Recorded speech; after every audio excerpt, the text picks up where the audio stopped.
መጽሐፍ እናንተ ሸክም የከበዳችሁ ወደኔ ኑ እኔም አሳርፋችኋለሁ።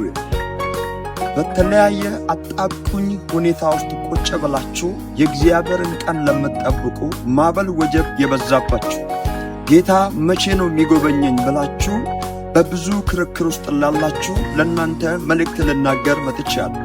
የሰማይ አምላክ እግዚአብሔር የሚያሳርፍ ነው። የሰማይ አምላክ እግዚአብሔር የሚደግፍ ነው። የሰማይ አምላክ እግዚአብሔር የሚረዳ ነው።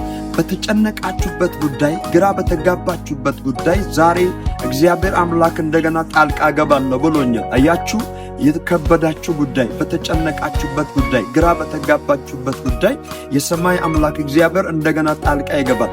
አላሳፍራችሁም ብሎኛል። አልጥላችሁም ብሎኛል። ሸክማችሁን ከላያችሁ ላይ ያንከባላል በኢየሱስ። በዚህ ዩቲዩብ ሚዲያ የምትከታተሉ ለእናንተ መልእክት አለኝ። የሰማይ አምላክ እግዚአብሔር እንደዚህ ብሎኛል። ከመንገዳችሁ፣ ከሕይወታችሁ፣ ከጤናችሁ ላይ እርግማንን ሰብራለሁ ብሎኛል። የከበዳችሁን ሸክም ዛሬ አንከባላለሁ ብሎኛል። ሰላም ሆነ፣ ታምር ሆነ፣ ተፈጸመ በኢየሱስ።